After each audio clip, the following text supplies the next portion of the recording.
Hi, everyone. So I'm with Kim Smith today, and we're going to talk about self-publishing because she has self-published several books, and I wanted her to share some of the mindset and the tips around that experience with you all. Kim, great to have you here. Hi, George. Thanks. I'm glad to be here.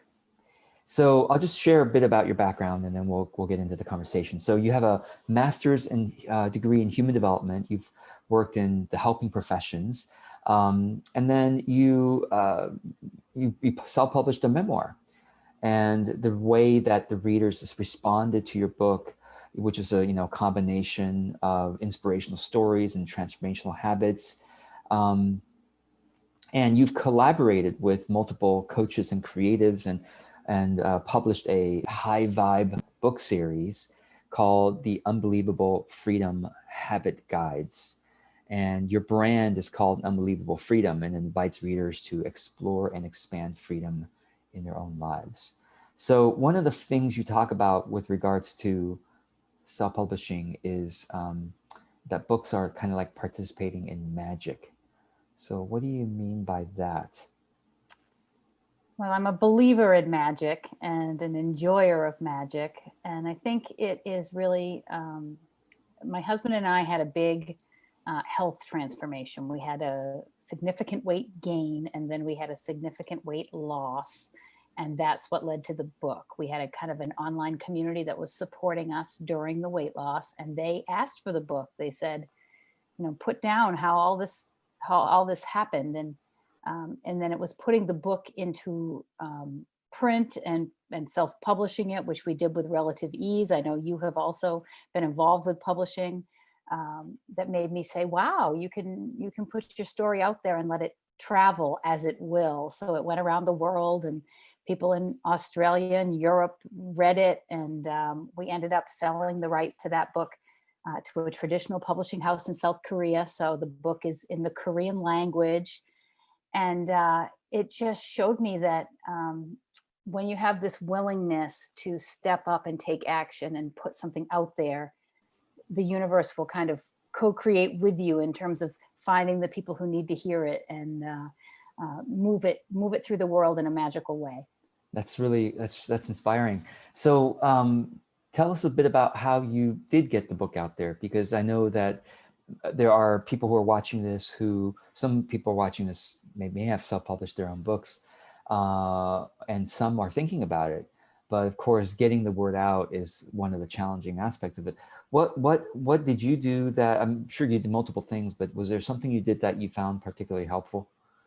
Yeah, well, we kind of had a very organic and non-strategic experience where we started this Facebook community mostly just to share our story and share support and encouragement. And then because we had these thousands of people around us, we already had an audience for the book with no intention. I now understand that that's one way to build an audience for a book, is to start a community first, but we did it not really understanding that we were doing a good job of being prepared for a launch. So we put the book out, sold several hundred copies in a matter of a couple of weeks. And I was hooked on the idea that creating content would be a great way to have a business. So I left my job and spent several months just promoting that first book. Then I wrote a second book, and then I began the collaborations with others. Wow. So you really put in the work of creating a free Facebook group first. And yeah, and that's amazing. That does take a lot of work because, it's passion. It was a labor of love. I typically recommend to my own clients, well, Facebook group is one way, but I say, well, Facebook ads is another way. And so I've been recommending people like use Facebook ads, build a business page audience, and then kind of go from there. But Facebook groups, sure, as well. One who is willing to do the work can certainly get really far with it. One of the things, I mean, you really got into your own book because of your own story. And a lot of people, well, I mean, your story is, quite dramatic, right? You got this, there's a story arc to it, but you also believe that it doesn't have to be dramatic, doesn't have to be traumatic, one's personal story, to deserve writing a book.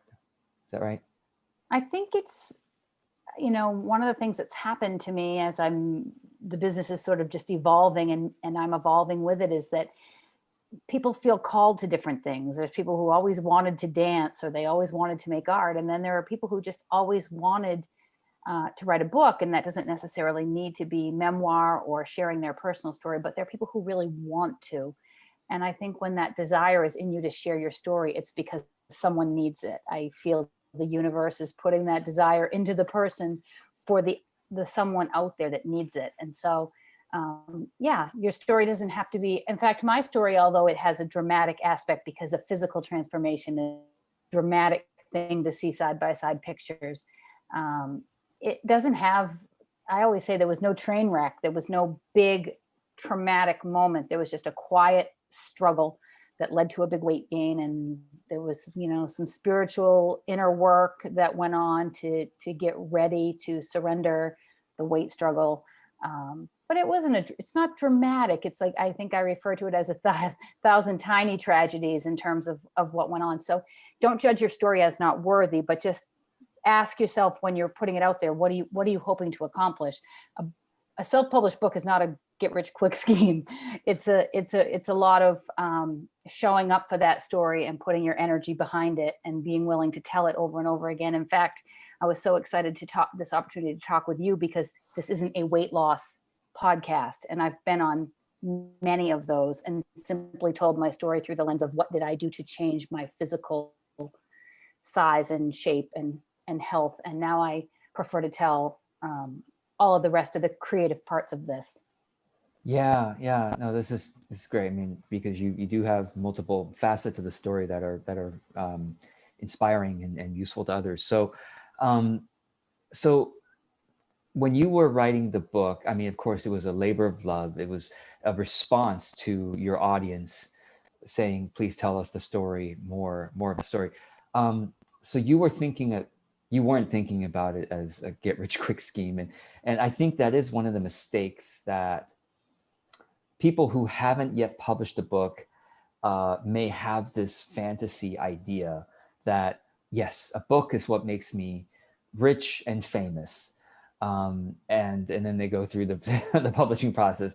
Usually we can't get a traditional major publisher right away, right? Usually we have to self-publish, or there are those hybrid publishers. Well, actually, you have had that. Right now, you're not at this very moment. You're not taking clients for that, but there are publishers that can work with you on that. So so yes, the purpose of a book is not to make money, right? I think that I'm fairly new to this. It's been over the past year that I've worked with, I call them collaborators. Really, I've connected with several friends and colleagues who do coaching, who have their own message that they wanted to get into a book, and wanted to kind of follow the format. I did my own workbook first. It actually was a motivational email series that I was selling as a subscription to motivational emails, and I just bound them into a book, shot it out there into the world, and it did pretty well. And so I thought, well, that was fun. I want to do that again. And I needed more content. So I worked with those authors, really kind of like a traditional publisher, on a work for hire basis. They brought me the content. We packaged it up. We put it out there and created the Unbelievable Freedom Habit Guide series, which is a series of workbooks. But in terms of going forward, I'm really understanding that a book is an asset, and you can do that as a status piece or a tool in your toolkit to have something to give away at conferences. That's a fine motivation to me. But if you don't love this book and you aren't going to show up for the book and talk about it, it's going to be de-energized. And I know that because I wrote a couple other workbooks in my series that they just weren't special enough for me to keep showing up for them. And so they just fizzled, and I'm great and people in my audience love me. But if I don't care about the book, they're not going to care about the book. So don't write a book and then just think it's going to go participate in magic on its own. It's like a continual co-creation. Yeah. So the workbook that you put together and that you've been helping others put together, tell us about that a bit. So you call them habit guides, is that right? call them habit guides, and there's, all sorts of branding conversations going on. I'd love to know what you think about it, but some people love workbooks. Some people hate workbooks. You can never please everyone, but I'm really trying to think as I go forward about what kind of energy I want these books to have. I pictured them as they're breezy and brief. They're for people who say things like, I don't read, or I don't have time to read, or I don't have time to work on myself. I really wanted them to be inviting for those people that have those blocks about, I don't do self-improvement. They're not heavy on content. They're 70 to 90 pages. Every other page is blank to give dot grid for notes and reflections. So they're meant to be written in, and they just introduce the author's story in a kind of brief little hook, get the emotional involvement of the reader, and then they just teach a framework of habits. They're not meant to ever be, I have one on emotional freedom technique. A coach that I know who teaches that, just did a little workbook with tapping scripts. Nobody's pretending one workbook is going to be everything for you to develop that as a life-changing practice, but it's an introduction. It's just to kind of break the seal, move people into action. And then when they take that step, if it resonates, they'll go seek out more books, a coach, a program. So they're meant to introduce self-improvement topics in a really accessible way. And then hopefully people will go beyond that. I really like, so essentially you're helping a coach or a teacher to break down their framework into really bite-sized, actionable steps that the reader can go, okay, that's very doable. Let me try this, take some notes, and then go to the next step. Yeah. Yes. That's really Yep. nice. That's the format. And so what my dream was, because I'm a big dreamer, was to create a brand in Unbelievable Freedom that is as recognizable as like Chicken Soup for the Soul, as recognizable as that For Dummies series. Remember For Dummies, how popular those were? And I wanted to think that people would say, oh, I want to learn about plant-based eating, or, oh, I want to learn about, astrology. I'm going to go to the Unbelievable Freedom Habit Guides and find someone out there who practiced a new habit, shared their story, and like invited me into it. Because that's really what happened with our original book, was we just shared our story and a little bit of our habits, and people showed up in droves wanting coaching, and we weren't coaches. We were like, what do we do now? Wow, that's awesome. I want to share on my screen a couple of things. One is I want to share the book page on Amazon, and this is a legit book. I mean, you got 404 ratings. That is not easy. I would tell you, it is not easy at all. It's been only, quote unquote, only 2 years, and 404. I have, I did obviously a book launch for my own book. The first book, I did more of a launch, and I had, over a dozen blurbs from different colleagues, etc. And I had a whole sort of volunteer team of people who said, oh, I'll write reviews, blah, blah, blah. And I was able to get like maybe 30, 40 reviews. And that took a lot of hard work. People don't realize how hard it is to get someone to review you on Amazon. I mean, it is really hard. Okay, just don't. Oh yeah, it's easy to review. No, it's not. It's even getting one review on Amazon is hard. And so getting 40 was a big deal, and you have 400. So it's really amazing. Now, anything you want to say about how that happened? Well, that is a testimony to what was going on at the time.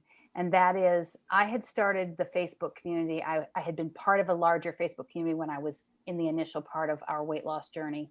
And I kind of stood out as someone who loved to show up and make a lot of posts. And then when I created my own group, I became kind of enamored of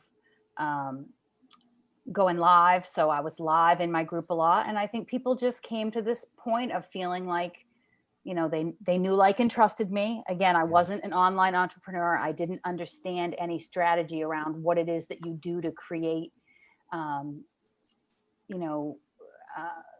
trust with people, or have increase their willingness to engage with you. But it happened organically. And I think you probably can tell I have like a big passion for this. This is really related to my grandmother's legacy. It was my grandmother's death when she was 95. On her deathbed, in essence, in her final months of life, she was just imploring me to enjoy my life. And I was really, really struggling. My weight problem was only a manifestation of just a really broken spirit. And I had been through some career failures and some other personal tribulations. And I really felt and feel that in honor of my grandmother, I need to enjoy my life. So, in doing my own podcast, which is a very stripped down, raw and real confessional style, Unbelievable Freedom with Kim Smith is my podcast. And I close every episode saying, enjoy your life. That's how my grandmother would close a conversation with me. And she gave me so much permission in just saying that to start creating the same kind of changes that I'm trying to invite readers into, which is you don't have to like meditation. You don't have to like yoga. But you are allowed to try things and explore things and see what's going to help you enjoy your life. And so I think people felt that passion from me. And those early months with the books were just we were featured in a Korean documentary. It aired on a Saturday night at the equivalent of NBC in Korea, at Seoul Broadcast Services. And on Monday morning, we got 2 offers for the Korean rights. They were like, are your Korean rights of your book still available? We were like, this is just self-published. We don't have an agent. We don't have a publishing house. We don't have any of those things. So it's been really exciting. And it comes back to that participating in magic, which is just do things open-heartedly. Now I'm learning that I've made some mistakes. I've left money on the table, but I truly do things with a lot of love, and I'm willing to take the good with the bad in terms of the things I've done wrong. Well, I think if you were going to err on any side, err on the side of doing it with love and generosity. I think when you are your grandmother's age, you will say, well, those so-called mistakes, it was probably okay. It's probably something you could be proud of, look back on. And I think when I came to follow you, I don't know how that happened. It's possible you are running really great ads at Instagram, probably. Yeah, Instagram. I know that's how we. People like me who are looking for people like you. But I think the post that I first engaged upon was you talking about this idea of resisting showing up for your creativity and waiting to be spirit led to everything, which is a lot of what I do through the world. I might be out in the forest and get an inspiration and run back and work. And I'm trying to lean into what you were saying, which is blocking off time and trusting that creativity will meet me there. Yeah. So that you saying that is proof of how you can make a piece of content, you can put something out there. And when it just really speaks to somebody in a way, I'm like, I'll follow him off a cliff. No, but I'll be loved to be interviewed by him. Yeah. Well, I think your creativity is certainly, you've figured out a way to stay in creativity, because look, you've got these books here on fasting. I guess that's another, we haven't even, touched that at all, but this is very fascinating. And then you've got a series of books with, the collaborations with other people. These are the different habit guides, workbooks. And look at this. There's a lot of different, this is the EFT tapping one, probably, right? Yes. Poster girl. Yeah, that's your Instagram. Yeah. Tell us about that. So after I wrote my first workbook was on fasting. Fasting was a big part of the practices that helped us change our weight and physical health. Yeah. And I bound together those 31 motivational emails that were for helping people acclimate to their fasting practice. And then it was so fun to make that workbook. I was like, I just want to make another one. And I was like, what other kind of content do I have to share with the world? And I was like, I'm going to put my contentment practices into a book. And it's like things like Collecting Easy Delights, which is like, looking for bumblebees asleep inside flowers. It's very whimsical. It's very much another side of me. Yeah. Wow. It's great. Well, there's a lot of goodness to explore here. It's so much fun. And so let's kind of complete by talking about creativity, this process. And yes, we are all on this journey of finding better ways to be creative. But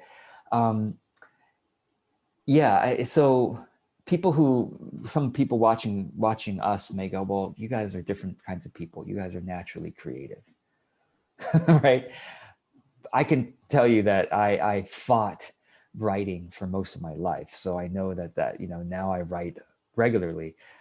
So it wasn't natural for me for most of my life, but really most of my life. But what are your thoughts on this? I mean, how can we break the barrier, well, get more freedom, I guess, with our creativity? Yeah. I think that what happened for me and the reason fasting, I've moved away from my weight loss influencer persona or the kind of accidental branding that was coming over me when I shared my weight story so publicly.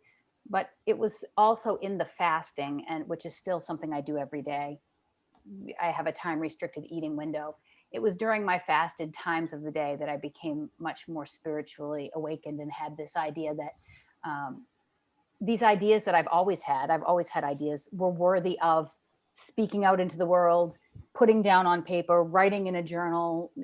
It's not that the creative impulses weren't with me during those years that I describe as myself as having been stuck in a mire. But I didn't have a mindset that my impulses were worthy of exploration. I thought if you're not an artist, you don't do art. And if you're not a writer, you don't write.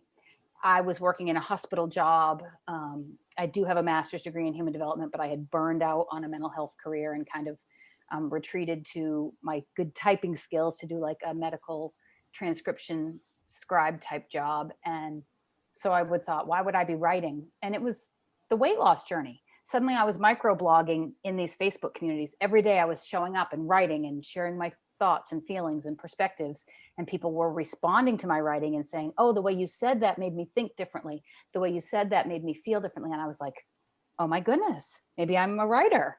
So it's just like I dabbled with running when I started taking the weight off. I don't run anymore, but I started to realize, people who run are runners. It's not about marathons, and you do something if you decide that you want to do it, and you don't put these parameters on yourself where you say, this person's creative and this person isn't. I'm now of the mind that if you're working on your own personal development, that is a creative process. If you're working on yourself, you are your own creation, even if you don't journal, even if you don't do art. And I think creativity is for everyone. It's a way to enjoy life, which is what my grandmother wanted. Yeah, it's beautiful. I want to show everyone on screen just your podcast page. Well, this is the Apple page for your podcast. Mm-hmm. Got 32 reviews already. Congratulations! And that's Thank you. that's also very hard to get. A single podcast review is very hard to get.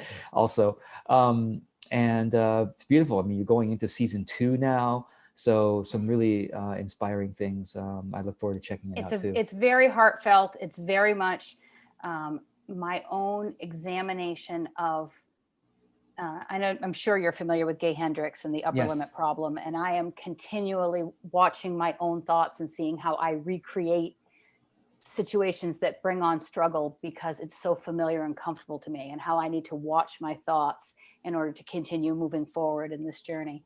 Yeah.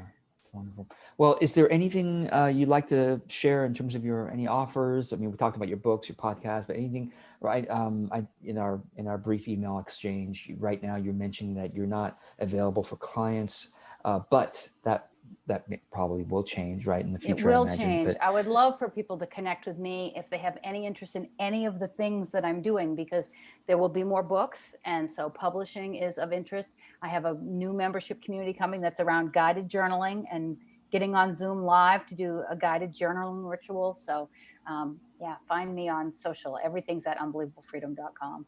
Awesome. Kim, great to connect with you. This has been a lot of fun. Thank you so much for the inspirational work that you do, but just also the being that you bring forth and the presence that inspires others. Thank you. Thank you so much.